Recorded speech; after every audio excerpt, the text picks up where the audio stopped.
Joshua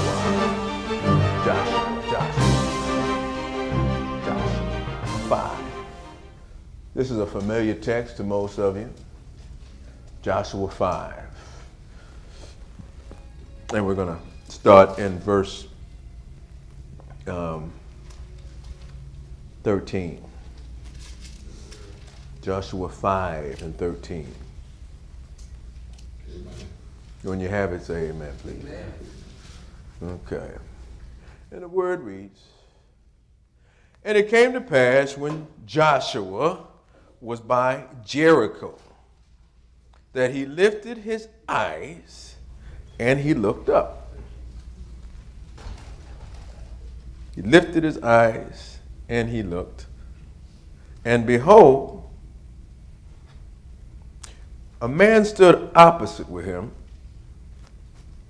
and his sword was drawn in his hand.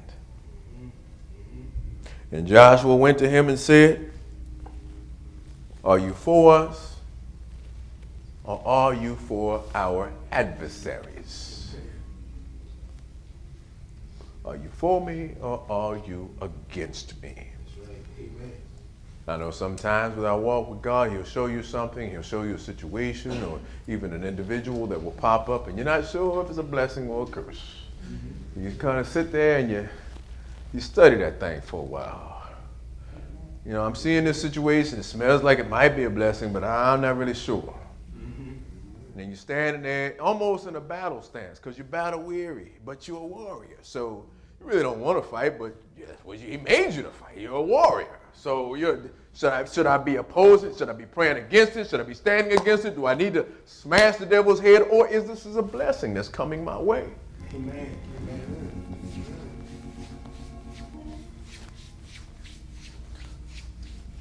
I believe Joshua was probably a little bit tired at this point, but he was ready. He was ready.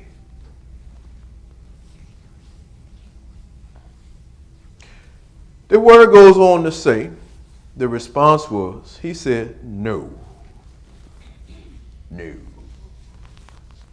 But as commander of the army of the Lord, I have now come. As commander of the army of the Lord. Who's the commander in chief of the army of the Lord? Jesus. Jesus is the commander of the army of the Lord. So he was saying, are you for me or against me? Joshua said that. He said, no, commander of the army of the Lord. I'm your Lord and Savior. I'm your Messiah. I'm coming to you to show you who I am, but also what you need to do. Amen. Amen. First, he told him who he was. Commander of the army of the Lord. He went to Joshua in that place because Joshua was in military mode. It would be easier for him to understand the presence of the Lord if he went to him in that category. Jesus could have came to him in any way he wanted to, but because Joshua was in military mode, he was a military man, it was easier for him to digest the power of God. For many of you, the Lord has been showing you who he is, and he's blessed it in a lane or a category that would be specific for your understanding. So that there will be no doubt who's speaking to you. He's even engineered a set of special circumstances to put you in an extreme trial with a custom-made scenario just for you. How many people know what I'm talking about on this morning? So he designed not only the miracle, but he designed the trial and the tribulation to get you through the maze to get to the miracle. Because he wanted you to know there's no doubt of who he was, how he did it, and what he wanted you to do. Amen. So the very first thing that Joshua did, once he realized who was talking to him, the very first thing he did was to lay out right before him. He fell on his face. He went prostrate. He went to the most humble position you can. Amen. Prayer and reverence and praise. to know he was a warrior. When he saw him, he was battle ready. But let me make sure before I start fighting. Let me make sure. Are you a friend or are you a foe? He said, no, I'm Jesus. Oh, Lord, forgive me.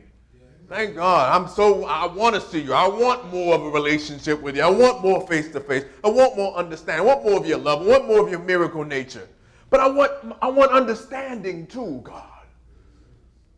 I don't want to make any more mistakes. I don't want to miss any more turns. I don't want any more delays. I want you to lay it out all before me. Bless me, Lord, with simple instructions so I can just be on a 6-lane highway to the blessed place. I want to be in the place of the Zoe life. I want to be in the place of abundance in every area. I want every area of my life blessed, not only for me, but all the people around me for the rest of my life, for eternity, Lord, according to your promises. Show me what to do. He laid out before him, and he was reverencing who he was. And God made it plain by custom designing the scenario so it would be no doubt. Catch that for a minute.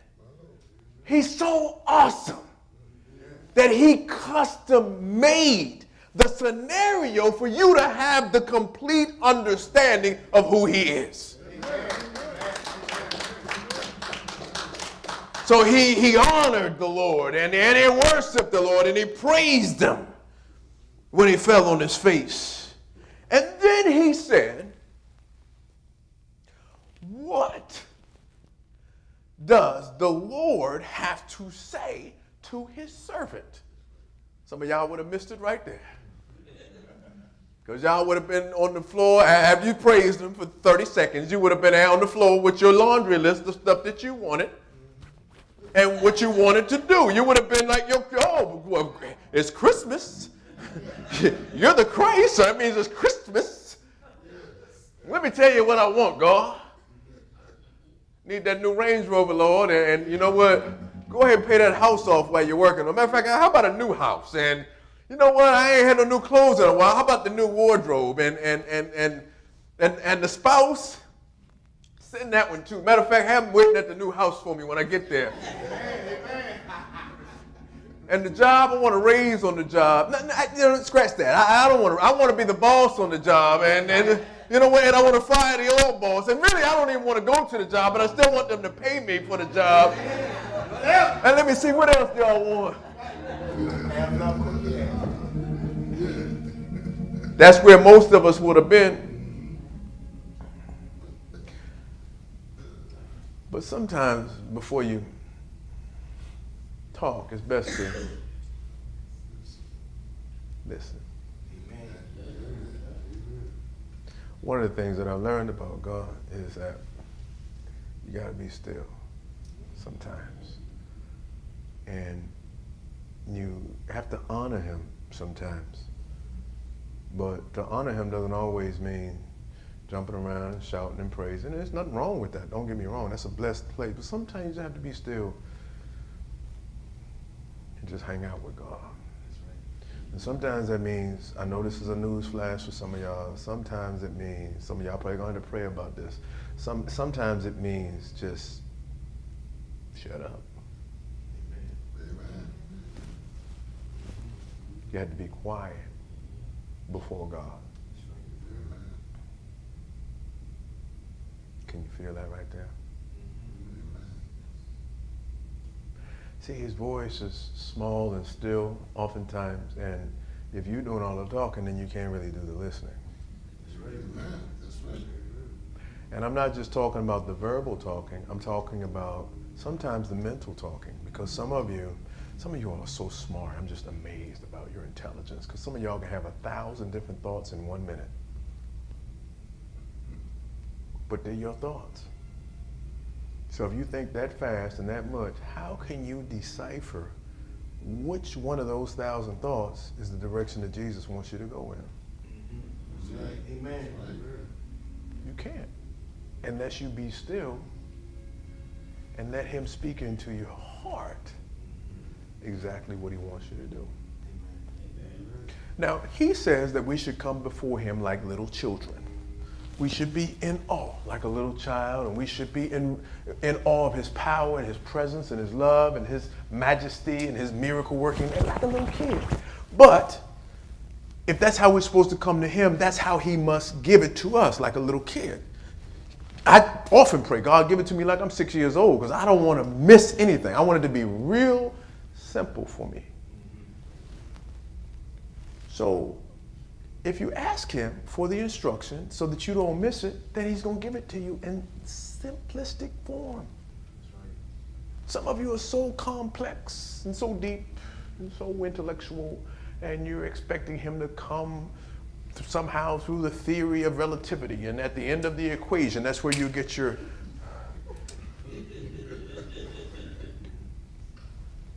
It's not that deep. He's not going to give it to you that deep, because if he took you as deep as he was, it would make your head pop. Amen. So he has to give it to you like your little child, because that's how he wants you to come to him. Amen. Amen. And sometimes the super deep divine instruction that you're waiting for, with all the twists and turns and the somersaults and the up and down, it's not that deep. Matter of fact, most often the instruction is very simple. Look at your neighbor and say, all you have to do is just do it. Just do it. Just do it. Just do it. Just do it. So Joshua was laid out before the Lord.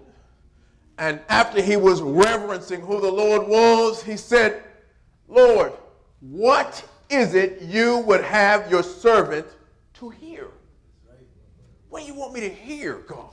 Because if you're showing up like this and it's something that you want me to get, because I have to go to the next level, I'm sure there's going to be some sort of special instruction. I need you to not only give it to me, Lord, but I want it to be a memorial in my heart. I want it to be something that I can refer back to, so that 3 days from now, when my mind is saying, did he really say that?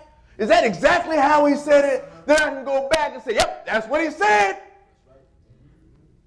I don't want to miss the mark. I don't want even a word to be off center. I don't want even the punctuation mark to be out of place. I want to know exactly, so that I can get everything that's coming to me. Amen. How many people know what I'm talking about on this morning? The true depth of the revelation can only be received as an impartation while you're waiting for the manifestation of that which the Lord promised you. That's right. That's right. And the only way to get all of those things is simply to just do it. Amen. Now some of you might say, why? I asked him that. You know what he said? Because I said so. That's right. That's right.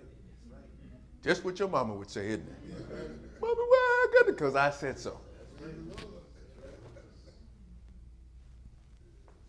You see, sometimes your deceptive intelligence will play tricks on you to try to make you think you can figure out the whys and the whos and the whens, and you can't.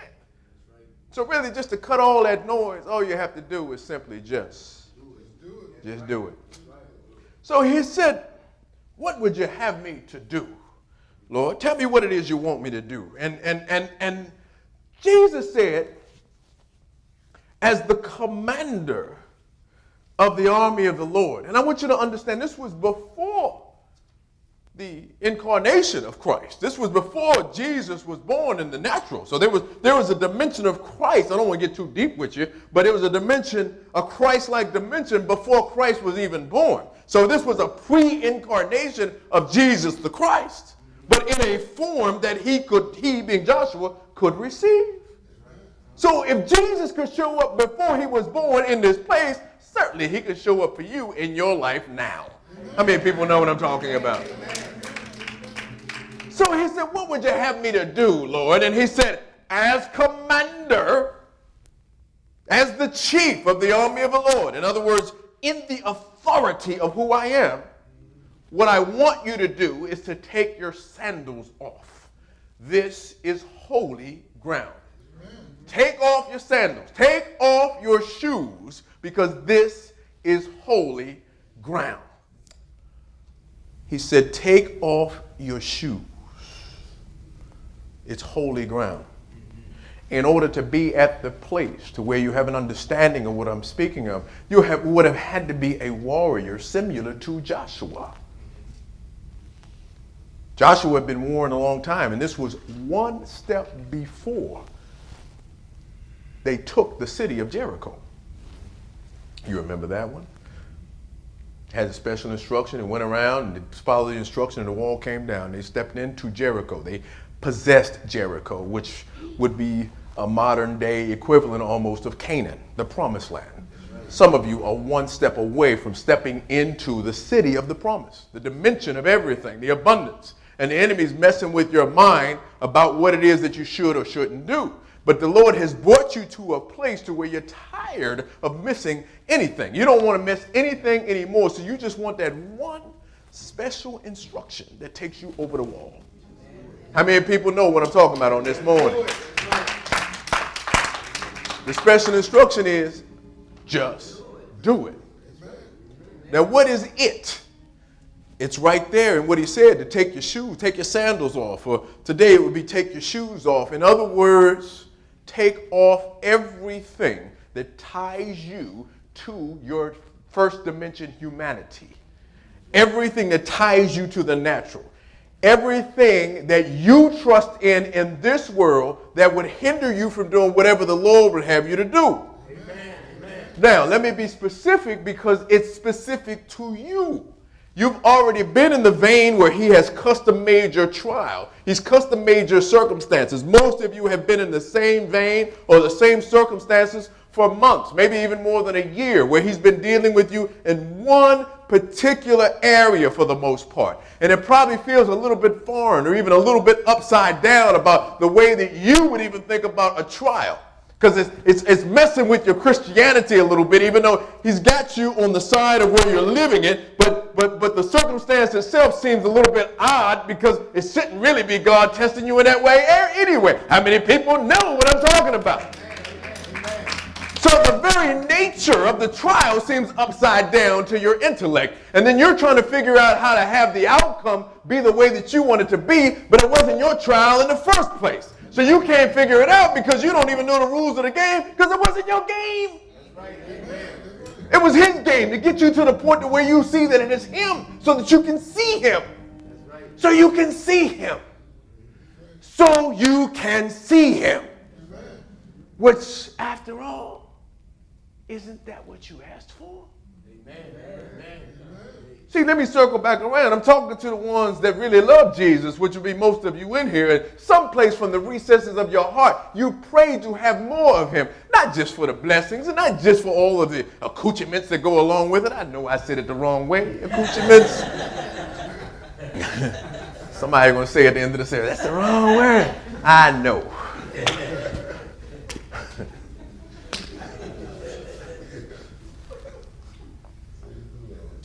He had to get you there because of the love for him that he placed in your heart. You asked in a pure-hearted way just to have more of him. Amen.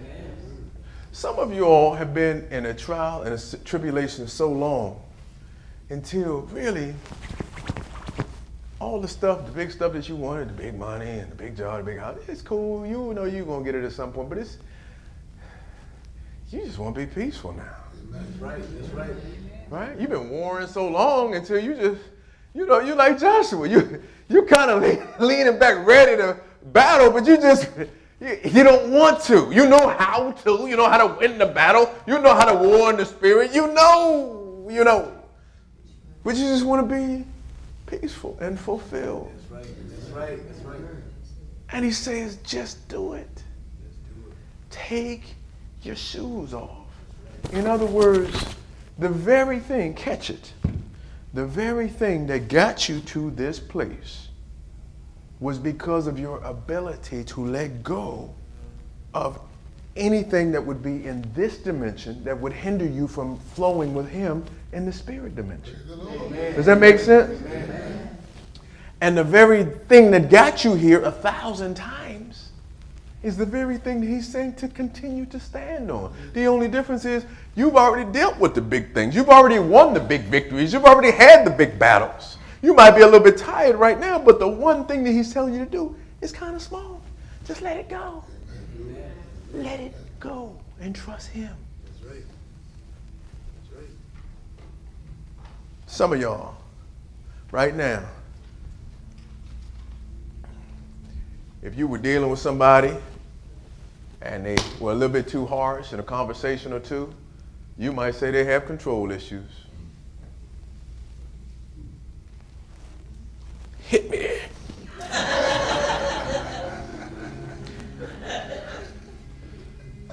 You didn't want to say no amen because you know where I was going to go next, right? But really, you know who has the control issues? I want you to take your index finger and point at your neighbor. Go just like this. Point at your neighbor.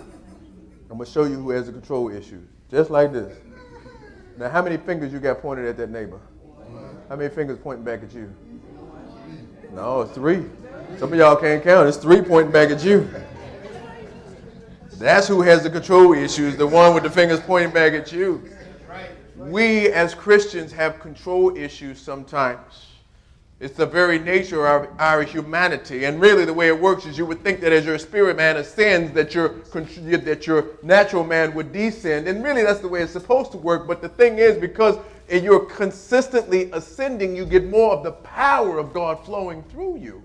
So your natural man feels like it's him or her that's doing all of it. Amen. So you still have to pull down the thoughts that are not like Jesus Christ, even when they seem simple, because the ones that you battle with the most are the simplest ones. Because when it's complex, you know you can't do it anyway. You already know how to turn it over to God. God, that's a big one. I'm not going to deal with that. I'm going to give this to you and I'm going to go to sleep. But when it's a little teeny instruction, you want me to do what, God? I already did this 1,000 times. I don't want to do this again. That's right. I've been doing this 13 years. They haven't got me anywhere. Right. I'm all in somebody's lane over here.